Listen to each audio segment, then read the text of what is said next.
What's Up, le podcast zéro émission par Automobile Propre.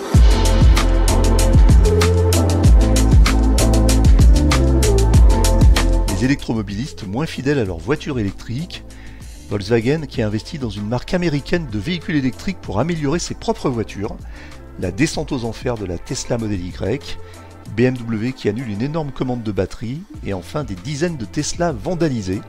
Voici pour les grands titres de l'actualité de la voiture électrique cette semaine, mais ce n'est pas tout, nous retrouverons aussi l'interview de la semaine, celle du fondateur et président d'Optimum Automotive, une société française qui utilise l'intelligence artificielle pour décarboner les flottes d'entreprises. Bienvenue dans le podcast What's Up par Automobile Propre, épisode 123 du 29 juin 2024. L'actu de la semaine. C'est un peu la surprise de la semaine. Une étude mondiale du cabinet McKinsey révèle que près de 30% des propriétaires de voitures électriques envisagent de revenir aux voitures thermiques. En Australie, ce chiffre grimpe même à 49%, tandis qu'aux États-Unis, il atteint 46%. Les raisons invoquées incluent le manque d'infrastructures de recharge, le coût élevé de la possession et l'autonomie limitée. En Europe, la situation est moins alarmante. En France, seuls 18% des électromobilistes pensent retourner au thermique, un chiffre comparable à celui de la Norvège, pionnière en matière de véhicules électriques, ce qui est quand même assez étonnant. Malgré ces tendances inquiétantes, la satisfaction globale des utilisateurs européens reste élevée, mais on peut nier une légère baisse de l'indice de fidélité, puisque de précédents sondages indiquaient régulièrement que plus de 9 électromobilistes sur 10 déclaraient ne jamais vouloir revenir au thermique.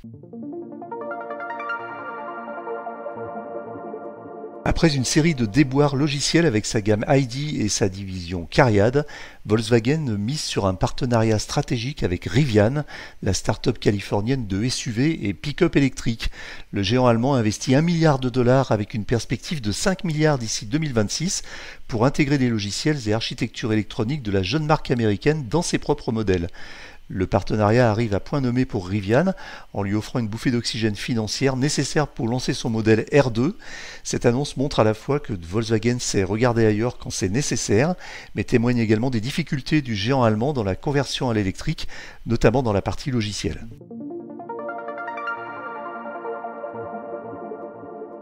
Le Tesla Model Y, la voiture la plus vendue dans le monde, toutes catégories confondues en 2023, chute à la 18e place du classement des ventes en mai 2024. Ce SUV électrique, qui avait marqué l'histoire en étant le premier 100% électrique à dominer les ventes en Europe et dans le monde, voit ses ventes s'effondrer de 49% sur le vieux continent, avec seulement 10 580 unités écoulées en mai. Plusieurs facteurs expliquent cette dégringolade: un ralentissement général du marché de l'électrique, ensuite la suppression des bonus écologiques en Allemagne qui a pesé, et puis aussi une mobilisation importante contre la marque en Suède. Peut-être aussi que le Model Y a fait le plein de son marché d'acheteurs potentiels et que le renouvellement n'est pas encore d'actualité. En France, le Model Y se classe en 4e position avec quand même 1420 livraisons en mai, en baisse de 48% par rapport à l'année précédente. Pendant ce temps, c'est la fête du pétrole puisque Volkswagen et Dacia caracolent en tête des ventes avec le T-Roc, la Golf et la Sandero, 3 voitures thermiques.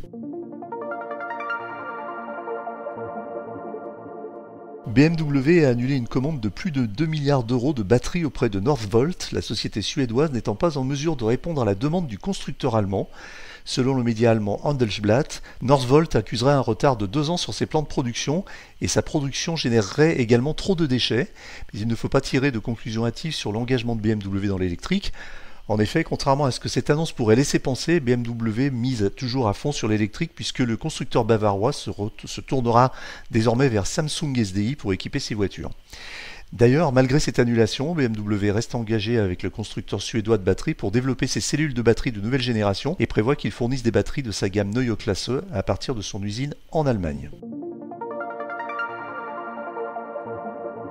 Enfin, dans une rubrique que l'on pourrait qualifier de fait divers, des dizaines de Tesla Cybertruck et de Model Y ont été vandalisés à Fort Lauderdale, en Floride. Les véhicules garés sur un parking portaient l'inscription « Fuck Elon », une insulte adressée à Elon Musk.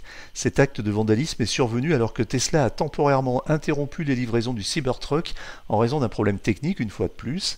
Les graffitis, probablement facilement nettoyables grâce à la nature de l'acier inoxydable du Cybertruck, soulignent quand même la controverse entourant Elon Musk, dont les positions politiques souvent clivantes continuent de susciter des réactions assez virulentes. L'interview de la semaine. cette entreprise française a développé une plateforme logicielle complète pour aider les entreprises à verdir leur flotte. Mais à l'inverse des nombreuses startups ayant émergé ces dernières années ou ces derniers mois, celle-ci existe depuis près de 20 ans. L'occasion de faire le point avec Daniel Vassalucci, son fondateur et directeur général. Bonjour Daniel Vassalucci. Bonjour. Vous êtes fondateur et directeur général d'Optimum Automotive, une société française qui propose une solution de gestion et de suivi des flottes des véhicules d'entreprise. Est-ce que vous pouvez nous présenter l'entreprise en quelques mots ? Absolument. Alors, Optimum Automotive, c'est ce que moi j'aime bien appeler une vieille start-up, c'est-à-dire start-up parce qu'on est en innovation permanente. Le domaine dans lequel on évolue, en l'occurrence la gestion des flottes, et plus largement, on y reviendra certainement, de la mobilité, est un sujet qui nécessite d'être en innovation permanente, en tout cas d'utiliser au mieux les technologies les plus récentes aux fins de délivrer les meilleurs services.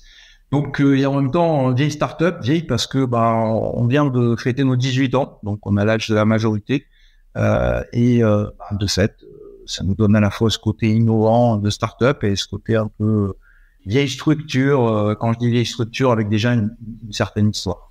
Vous êtes le fondateur de l'entreprise ? Alors oui, je suis le fondateur. Les choses sont faites, on va dire, étape par étape, pays par pays, technologie par technologie, puisque c'est vrai qu'aujourd'hui, Optimum est implanté en Europe, dans certains de nos pays, 5 à date, en France, au Portugal, en Espagne, en Italie, en Angleterre, et là, très bientôt en Allemagne. D'accord. On est très, très implanté en Afrique. Ouais, également, avec une vingtaine de pays au travers d'un gros partenariat dont on parlera certainement tout à l'heure. Et puis désormais, depuis maintenant 1 an et demi, on est implanté également en Amérique du Sud, puisqu'on a ouvert des bureaux en Colombie qui nous permet de rayonner sur quelques pays autour. Voilà.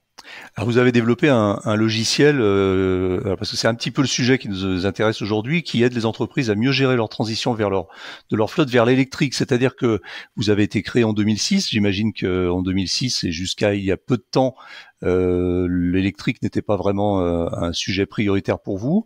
Et ça l'est devenu récemment, c'est ça ? En fait, l'électrique est un des sujets. Aujourd'hui, c'est un sujet important parce que on voit bien que tant le réglementaire que le climatique, si je peux m'exprimer ainsi, nous amène à aider les entreprises à accéder à cette transition-là. Maintenant, ce qui est vrai, c'est que le fond, quand même, de notre histoire, c'est d'abord d'essayer de collecter de la donnée pour aider nos clients. On aide nos clients, en fait, sur deux aspects, il y a deux philosophies et deux objectifs principaux. Le premier, c'est de les accompagner à essayer de minimiser les coûts, donc d'optimiser les coûts de la flotte et de la mobilité en général. Et deuxième volet de nos activités, c'est de les aider également à optimiser leur empreinte carbone, l'empreinte carbone de la mobilité en général.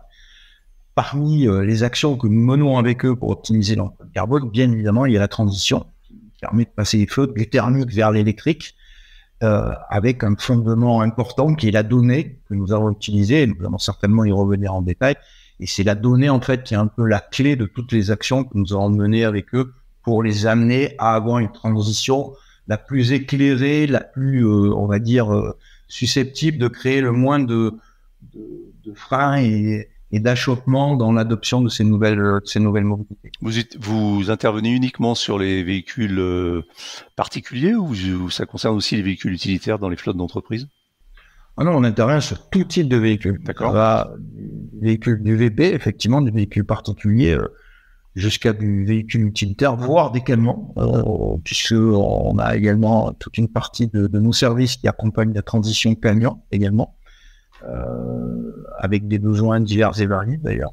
Donc c'est vraiment l'approche est très très large et quand je dis très très large, c'est à la fois sur la couverture en termes de type de véhicule, ouais, mais également en type de besoin. On a développé une plateforme extrêmement riche qui va faire bien sûr de la gestion, mais qui va permettre aussi d'optimiser les déplacements, qui va permettre de mutualiser son parc également, qui va permettre d'optimiser fiscalement et socialement l'utilisation des véhicules. En fait, il y a énormément de services sur la plateforme. On a développé tout ça sur une seule et unique plateforme. Ouais. L'objectif d'une telle richesse, au-delà de pouvoir couvrir tous les types de véhicules, comme on le disait, c'est également de pouvoir activer les services les plus pertinents en fonction du profil du conducteur et du profil du véhicule. Est-ce que c'est un VU? Est-ce que c'est un VP? Est-ce que c'est un conducteur type commercial qui va se déplacer avec son VP et où on va essayer d'optimiser l'aspect social, fiscal, etc. Est-ce que c'est un livreur sur lequel on va optimiser les kilomètres, etc. Avec toujours comme but, au pluriel, optimiser les coûts et optimiser l'empreinte carbone.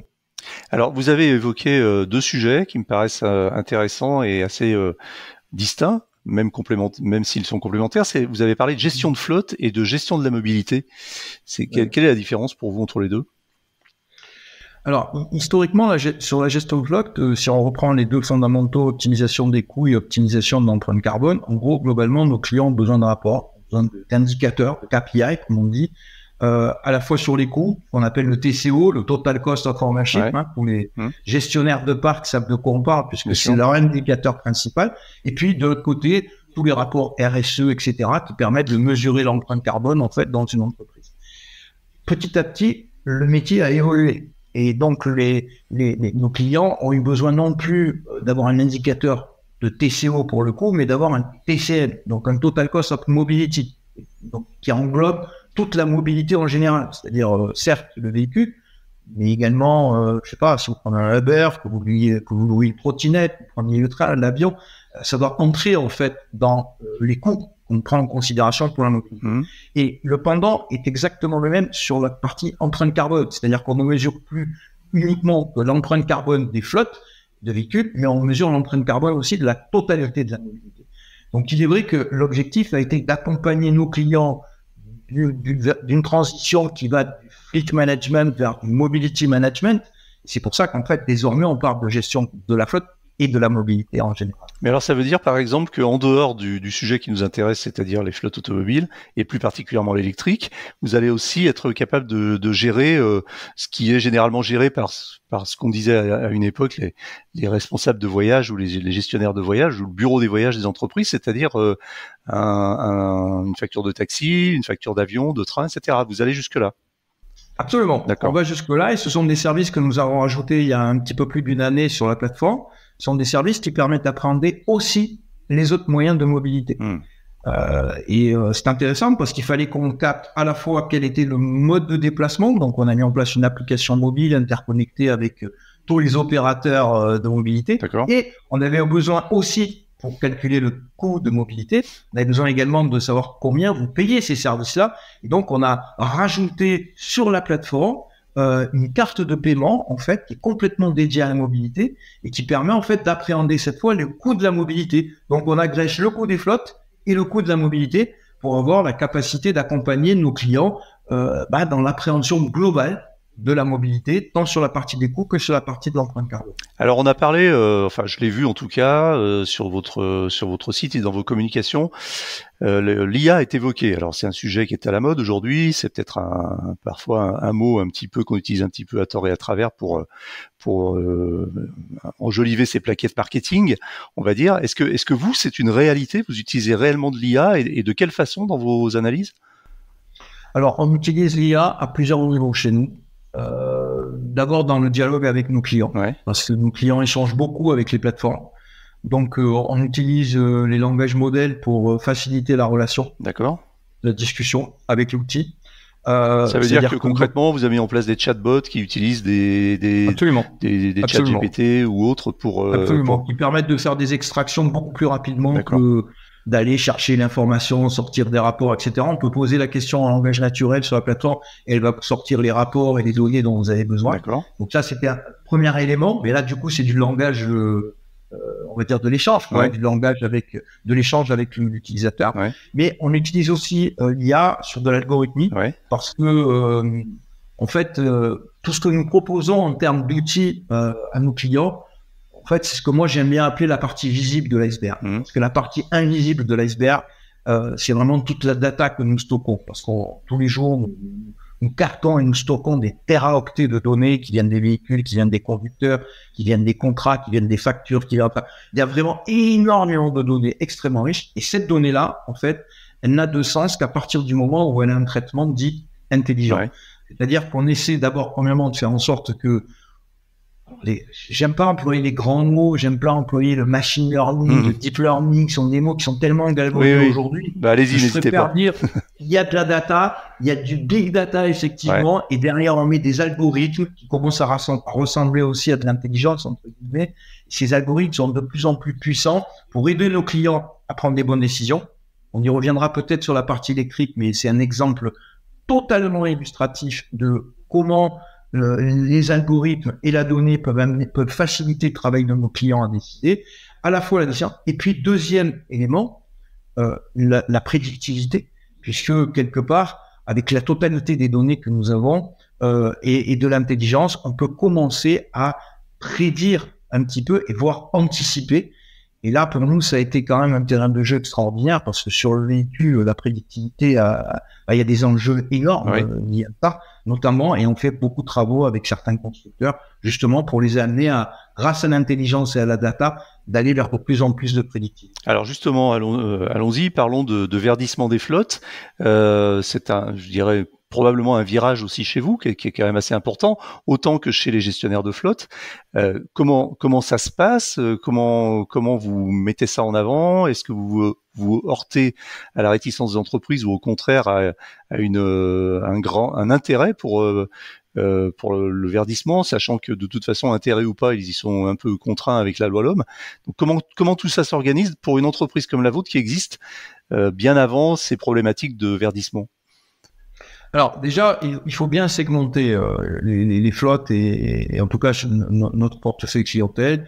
Il est vrai que on a des clients qui vont du monopossesseur de véhicules jusqu'à plusieurs dizaines de milliers de véhicules. Ouais. Donc, déjà, cette segmentation est très importante à appréhender parce que les attentes et les objectifs ne sont pas les mêmes. Quand vous êtes un artisan et que vous avez 4 ou 5 kangous dans votre activité, vous n'avez pas la même appétence pour l'électrique ou sur la transition énergétique que si vous avez un grand groupe où vous êtes contraint avec des approches RSE, etc., des approches vertueuses d'ailleurs. Donc, l'approche n'est pas du tout la même. Il est vrai qu'aujourd'hui, essentiellement, quand on parle d'empreinte carbone et d'accompagnement vers la transition, on parle surtout de flotte de taille moyenne ou plutôt grande, et on accompagne en général un processus aujourd'hui qui est soit déjà enclenché, soit en cours d'enclenchement, qui est un processus de décarbonation. Aujourd'hui, toute structure déjà d'une certaine taille a un plan de décarbonation. Or, le transport fait partie des éléments et des axes de travail pour décarboner. Donc, on accompagne nos clients en fait dans la décarbonation. Donc, on a un plan d'action global et on les accompagne en fait avec des étapes. C'est-à-dire qu'on fixe les étapes ensemble. On a une feuille de route qu'on quantifie à tous les niveaux, sur le plan financier, sur le plan des rejets en tant que tel. On met un plan d'action qui va, du changement de véhicule du thermique vers l'électrique, qui va sur du comportement de conduite, qui va sur de la diminution de la taille de la flotte, qui va sur de la diminution des kilomètres parcourus. Enfin, il y a énormément de points sur lesquels on travaille dans le plan d'action, et surtout, on balise tout ça. C'est-à-dire qu'en fait, on se donne des objectifs, en général à 24 mois, pour partir d'un point A à un point B de décarbonation. Et ce qui est très intéressant, c'est que quand on fixe ce plan, qu'il est clairement établi ensemble dès le départ, on a donc des points d'étape sur lesquels on fait le point et sur lesquels le client voit les avancées effectives de décarbonation, puisque on est capable de la mesurer. Donc à partir du moment où on est capable de mesurer, l'action est illustrée. Quelle est votre cible principale? Il n'y a pas de cible particulière, c'est toutes ces entreprises, ou alors est-ce que vous ciblez plutôt les TPE ou plutôt les grosses boîtes? En fait, non, il n'y a pas de cible particulière. La seule chose, c'est que on est organisé commercialement pour accompagner chaque cible qui n'a pas les mêmes besoins, qui n'a pas besoin des mêmes interlocuteurs, qui n'a pas besoin du même accompagnement, qui n'a pas besoin de... Les sujets sont complètement différents. Entre une TPE et un grand groupe, les sujets sont différents et la manière de les appréhender, les accompagner est complètement différente. Donc chez nous, on a structuré justement avec des divisions bien étanches, entre guillemets, si je peux dire ça comme ça. Donc du coup, on les accompagne, mais on n'a pas de cible particulière. Sachant qu'aujourd'hui, ce qui se dégage quand même, qui est très intéressant, et on a fait un travail depuis plusieurs années à ce niveau-là, c'est qu'on travaille de plus en plus avec l'écosystème du véhicule. C'est-à-dire les acteurs qui eux-mêmes fournissent des services Le véhicule en tant que tel, c'est complètement fou. C'est un des objets qui est le plus entouré par des services. Vous avez le constructeur, vous avez le distributeur, vous avez l'assureur, vous avez le fournisseur, vous avez le pétrolier ou le fournisseur d'électricité, vous avez l'acteur de la maintenance. En fait, il y a énormément de services. Et on travaille en fait avec tout cet écosystème. Parce que aujourd'hui, cet écosystème a besoin de data. Ils ont besoin de data pour deux raisons.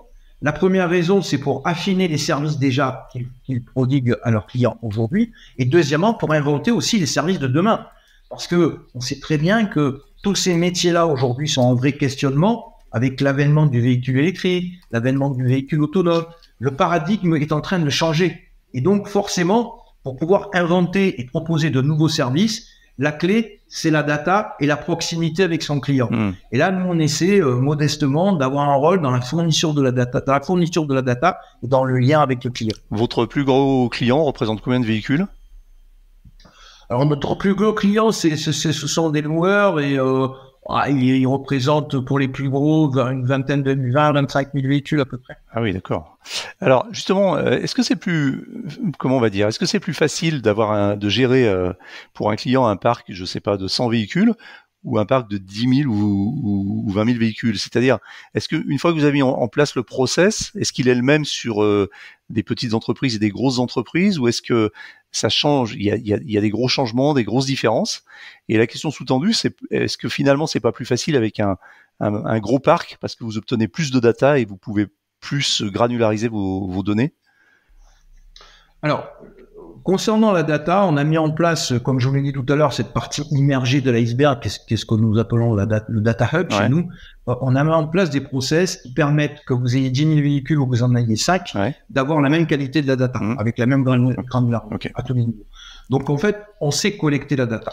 En fait, la réalité du quotidien, c'est-à-dire qu'est-ce qui finalement va être plus facile à gérer, va dépendre du client lui-même et de sa maturité en termes de gestion de flotte en tant que tel. On a des clients qui ont 20 véhicules et qui gèrent ça parfaitement. Ils n'ont absolument pas besoin de nous, sauf quelques points d'étape pour voir que tout va bien et que les datas sont de qualité, etc. En revanche, on a des clients de plusieurs dizaines de milliers, enfin, en tout cas de milliers de véhicules, où là, on sent bien que dans les organisations, ça n'a jamais été trop la priorité. Et là-dessus, nous, on s'adapte. C'est-à-dire qu'on a des services d'accompagnement complètement modulables qui vont plus ou moins pénétrer dans l'organisation de l'entreprise. Si on a une organisation déjà très en place, on va être là en soutien. Parfois, il y a certaines organisations qui n'ont pas voulu avoir une organisation très structurée. Et là, du coup, on va prendre la main pour aller jusqu'à faire presque de la gestion déléguée, entre guillemets, et les aider à gérer la data et surtout à prendre les bonnes décisions. Vous proposez un module inédit qui s'appelle Optimum Car Sharing. Alors, j'ai trouvé ça assez original. Il s'agit de quoi exactement? De partage de voitures entre collaborateurs? Alors, oui, il y a le car sharing et le carpooling, c'est-à-dire qu'on gère à la fois du partage de véhicules et à la fois du partage de déplacements. Carpooling étant le covoiturage, entre guillemets. Alors, pas le covoiturage du Blablacar, on ne fait pas de particulier, mais c'est le covoiturage avec les trajets domicile-travail, vous savez, le matin, etc. Mais en revanche, pour revenir sur le car sharing, oui, c'est en fait mettre à disposition des véhicules. Alors, il y a deux approches dans le car sharing, il y a deux écoles. La première école, c'est par exemple sur le parking de l'entreprise, je mets, je sais pas, 5 voitures électriques que vous pouvez réserver pour aller en ville et puis le ramener et le remettre en charge. Premier exemple. C'est comme le partage de bureau en fait. Voilà, exactement. Mais il y a une autre école également qui est ce qu'on appelle la mutualisation de parc. Et là, l'intérêt est vraiment, enfin, il y a un véritable intérêt pourquoi? Parce qu'en fait, la mutualisation de parc sous-tend le fait d'optimiser la taille de la flotte. C'est-à-dire qu'aujourd'hui, on a dans les collectivités ou enfin peu importe, on a en fait des constats qui disent finalement on a des lois de roulage trop faibles, donc il faudrait diminuer la taille de la flotte. Sauf que si j'osais attribuer un véhicule, c'est compliqué de vous dire à partir de demain matin, vous n'avez plus votre véhicule. Ça se fait pas, ça marche pas comme ça. Donc ce qu'on fait, c'est qu'on propose d'installer un dispositif de partage, de réservation sur tous les véhicules. Et puis de donner non plus un véhicule à quelqu'un, mais au contraire de proposer de louer ces véhicules-là, comme si vous étiez en location. Et donc, on pourrait dire oui, mais c'est un inconvénient parce que j'ai plus mon véhicule. Mais c'est pas le cas. Parce qu'en fait, au contraire, vous êtes bénéficiaire. Parce que pendant la semaine, vous n'allez pas avoir besoin du même véhicule que pendant le week-end. vous voulez amener la famille, je ne sais pas, à la mer ou je ne sais quoi. Donc concrètement, en fait, on met en exergue les bénéfices et ce dont on s'aperçoit, c'est que quand on accompagne nos clients comme ça dans le car sharing intelligent, j'aime bien un peu employer ce terme-là, on arrive à diminuer de 10, 15, 20% la taille de la flotte de manière indolore, sans qu'il y ait vraiment une sensation de manque ou de trou dans la car policy et dans l'utilisation en tant que telle. Vous êtes également, vous l'avez dit, assez fortement implanté en Afrique et puis maintenant en Amérique du Sud. Est-ce que les problématiques sont les mêmes? Ça fonctionne de la même façon? Est-ce que là-bas aussi, il y a une question maintenant de verdissement? Alors, les problématiques sont différentes.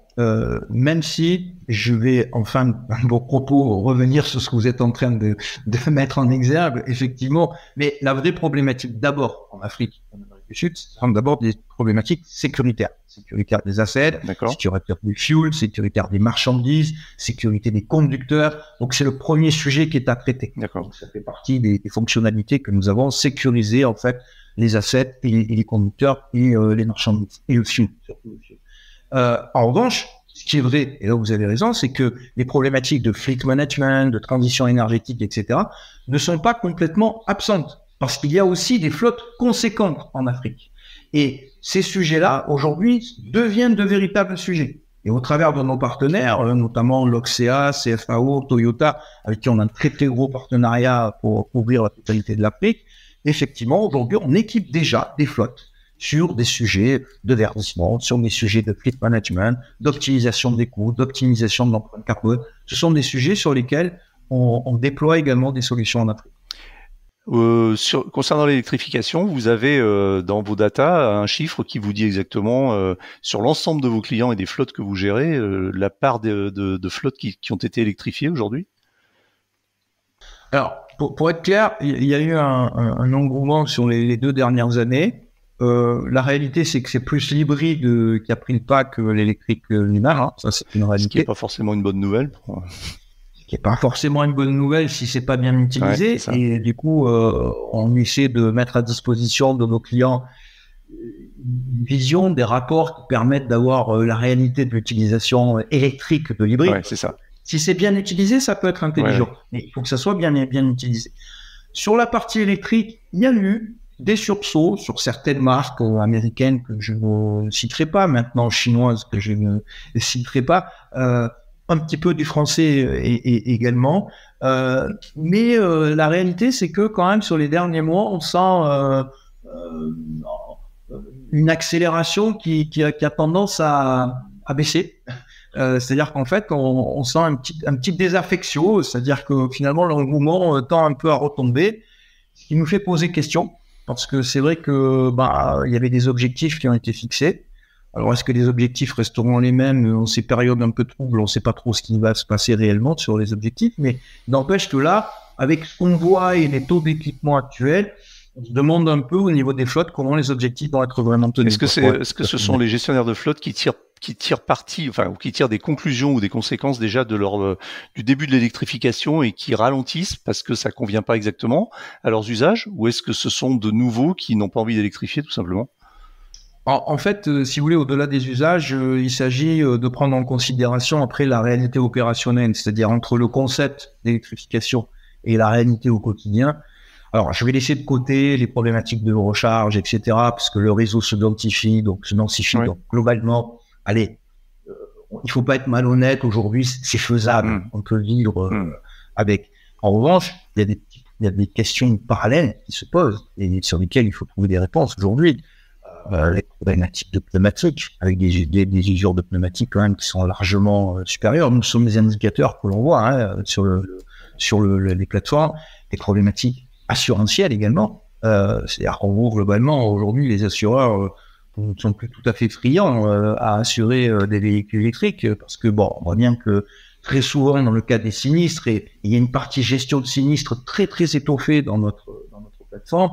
On accompagne nos clients justement à gérer au mieux les sinistres, en tout cas à essayer d'avoir des plans d'économie également là-dessus. Et là, on s'aperçoit que sur les véhicules électriques, il y a un véritable désaffection assurantielle Et pour les gestionnaires de flotte, c'est un autre sujet. Pourquoi? Il y a plus d'accidents ou les réparations coûtent plus cher? Les réparations coûtent plus cher et surtout, si les batteries sont touchées sur l'accident, vous pouvez dire que la réparation elle est annihilée et que vous repartez sur le changement. Donc concrètement, pour les assurances, ça a un impact non négligeable. Je fais quand même un petit clin d'œil sur Hertz aux États-Unis qui sortir le véhicule électrique, pas pour rien. Il y a un véritable problème d'assurance. Alors peut-être qu'il sera résolu. Au moment où on se parle, c'est une réalité. Alors sur les pneumatiques, sans rentrer dans le débat, parce qu'on va conclure, mais on sait qu'il y a effectivement des études qui sortent assez régulièrement et qui tentent à démontrer que les voitures électriques consomment plus de pneumatiques. Or, quand on évolue un peu dans le milieu, comme c'est mon cas, et qu'on fréquente beaucoup d'électromobilistes, et j'en suis moi-même on dit le contraire. C'est-à-dire que on voit pas de différence. Donc je me demande d'où sortent ces études. Et vous, alors moi je vous fais confiance, vous le constatez vous-même dans votre gestion de flotte ou c'est simplement des on-dit aussi de la part des assurances, etc. ou de la part parce que concrètement. Alors je vais être clair, ça dépend de beaucoup de choses. Est-ce que nous voyons un taux de rotation de pneumatiques plus important sur les véhicules électriques? La réponse est claire et sans ambiguïté, oui. Est-ce que ça concerne tous les conducteurs? La réponse est claire et sans ambiguïté, c'est non.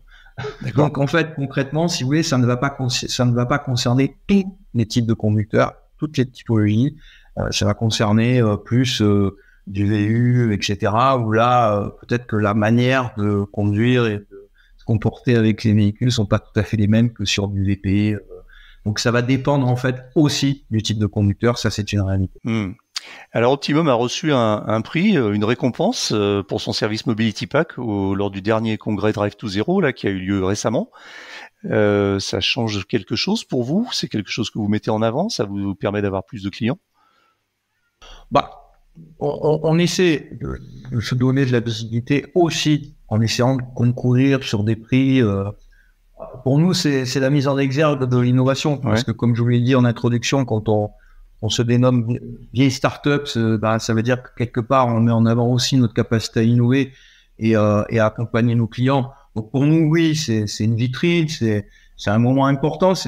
Et c'est un moment important pour nos clients, mais pour être tout à fait transparent, c'est aussi un moment important en interne parce que je suis toujours tout à fait honoré pour l'entreprise, mais également pour l'ensemble des collaboratrices et des collaborateurs qui contribuent à ça tous les jours et qui travaillent en recherche et développement et qui sont tout à fait fiers de pouvoir proposer à nos clients sans arrêt de l'innovation, c'est-à-dire se dire, voilà, il y a des nouvelles technos à disposition, on va essayer de vous en faire profiter et encore une fois d'aller optimiser tant les coûts que l'empreinte carbone et vous accompagner dans l'histoire de votre flotte et de votre mobilité. Une dernière question un peu plus personnelle, vous roulez vous-même en voiture électrique?